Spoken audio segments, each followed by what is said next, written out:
কবি নজরুল ইসলামের একটা কথা ছিল কিংবা একটা লেখা এরকম ছিল, আমি জানি চিরজীবন আমাকে কাঁদতে হবে, কারণ আমি যে তোমাকে চেয়েছি।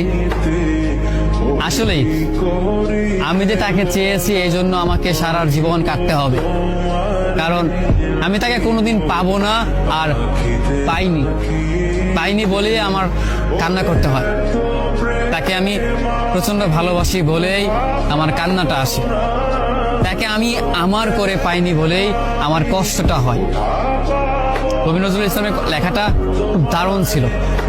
আসলেই তাকে পাইনি বলে আমাকে সারা জীবন কান্না করতে হবে। যদি সে আমার এই ভালোবাসাটা বুঝতো, আমার এই অসীম ভালোবাসাটা বুঝে আমাকে একটু বলতো যে আমি অন্যদের মতো কখনোই তোমাকে ছেড়ে যাব না, তাহলে বিশ্বাস করুন পৃথিবীতে হয়তো আমার চাইতে সুখী মানুষ আর কেউ হতে পারতো না।